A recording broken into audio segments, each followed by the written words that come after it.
Peace, peace, peace, family. Public enemy number one. Targeted in America. Gangstalker in America. Today I want to discuss why your family and friends betray you. And I want to discuss the mentality that these people who join the program and these people who join these groups have. See, what I call this mentality is the I'd rather be a pet than cattle mentality. Let me repeat that.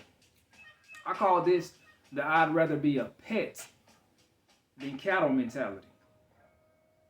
You see, cattle go to the slaughter, right?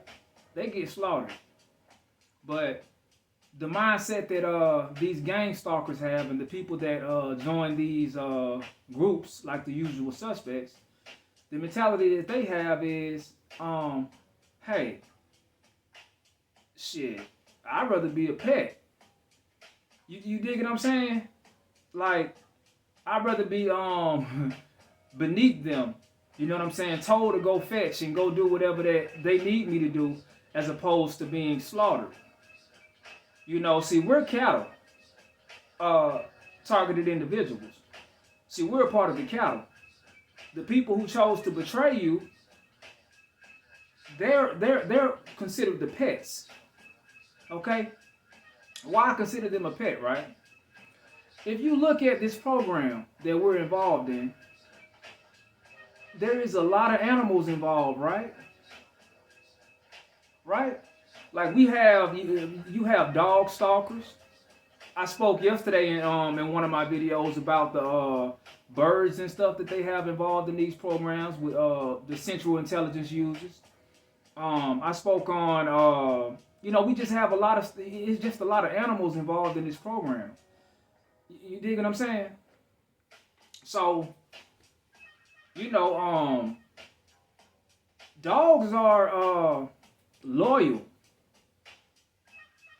But dogs are most loyal to the last person that fed them. And that's the gang stalker mentality. You could have done whatever for your family, bent over backwards for them your whole lives. You understand what I'm saying? You could have done just been a loyal brother, been a loyal son, been a loyal cousin, been a loyal nephew or niece. And still get betrayed because these people have the I'd rather be a pet than be cattle mentality. Look, they're only loyal to the last person that fed them. So if somebody comes to them with a check, for whatever price, it could we don't know. They could have crossed you up for $500, $250. Who knows? They could have betrayed you for however much money. We don't know. We like to think that the betrayal is, they getting some real money for it. But shit, I don't know. From the looks of it, for me, it don't look like it. I don't see them looking any better or looking like they're doing any better than they were. You know what I'm saying? Another thing I wanted to discuss was Sister Myra. Shout out to her. She said she discussed something that I feel like is it's in alignment with gang stalking, right? And our targeting. You see, in this program, I had some people ask me like, how to decipher between, an agent and a TI, a real TI. This how you know. If you're discussing anything with a TI, right, and you meet somebody, right, it don't matter if they're a TI or not, but specifically TIs, right, if you have endured all of this in this program, and we're still having a conversation, and you still have attachments to being a part of this society, Like right now, if you got a lump sum of money, you would try to jump back right into this society, or you're still trying to look for an opportunity to get right back into this society, even after you've been shown what this reality really is that consists of. What this reality really is. You've been shown what this is now, and if you have, she made reference to the Matrix, right? She was saying that in the Matrix they said anybody who isn't unplugged is a potential agent. Anyone, which means that like if you still see something to gain from being a part of this, being a part of the Matrix, you know what I'm saying? If you still see gain in it, you know what I'm saying? Like there's something that you can benefit from being a part of it, then you're a potential agent because you're still attached to it. You know what I'm saying? That means that something can be presented to you for you you can be swindled to betray somebody, basically. Like something can be presented to you for you to say, you know what, if I give you this, then you know what I'm saying, you'll cross your friend or cross whoever to get out this program. You dig what I'm saying? So like it's easy to tell who you can trust in this program and who's a potential agent. It's really easy. It's really easy. Because if someone still if you've been through all this shit with this program and you still see something to gain by being in this society, you're a potential agent. Now I'm not saying you an agent, but I wouldn't deal with you because you possibly could be. Now, you know what I'm saying? Like, my thing is, like, I'm not saying that, just, totally detach yourself from this society. But if you ain't just trying to get your money and do what you need to be doing, just get the bare essentials and get out the way, or get you a bag and get out the way, which means that, my whole, look, check this out. If I get a bag right now, I'm living like a little house on the prairie. I'm gonna get me a baddie. And gonna live one who gonna ride, and she has to be a T.I. for real because that's the only one who gonna understand where I'm coming from. But I'm gonna get me one, and I'm gonna go live like a little house on the prairie. No internet, no none of that shit. You feel me? That's what it is. That's what I'm trying to do. I don't wanna jump back into this society in any kind of way because I know how sick and twisted this shit really is. What do you think we're gonna go from here? What, after living like you living and being a part of the program that you've been a part of, you honestly can go back in there. You still attached to anything in this society? You're a potential agent to me.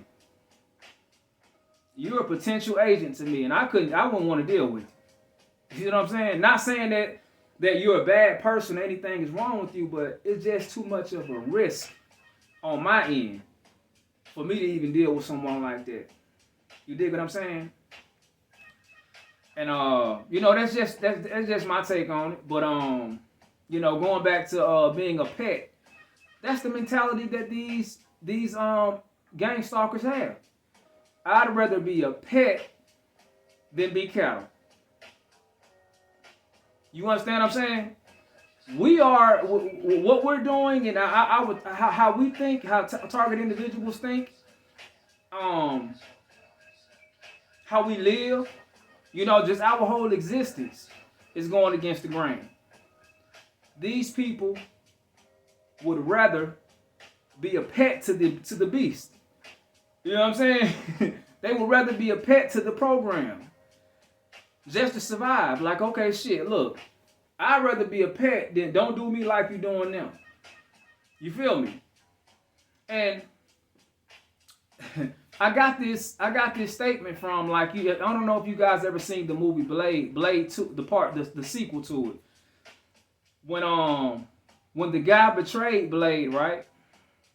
He said, the white guy, towards the end when he was around Blade all throughout the whole movie, and it was a time he crossed him. He betrayed him. You know what I'm saying? And he was like, he said, Blade, I know you a bad motherfucker. I know you're strong. I know you're fast and all that stuff. He said, but these motherfuckers right here, they're about to All of these vampires right here are about to be day walkers too. They're about to be day walkers too. So, you know what I'm saying? I'd rather be a pet than be cattle. Which means that I'd rather sell you out and be a pet to these motherfuckers, you know what I'm saying? Than for them to roll on me just trying to stay with you. Just trying to be loyal to you. And that's what happened to you. Stop questioning why these people have crossed you. Stop questioning why this and that, because this is the mentality that these people have. I would rather be a pet than be cattle. They have no loyalty. That ain't your mother no more. That's not your brother anymore. That's not your aunt. That's not your cousin. That's not your ex. That's not your girlfriend anymore. She's a pet to the program. And pets are only loyal to the last person that fed them. Gangstalking in America. Targeted in America. Public enemy number one. I'm signing out.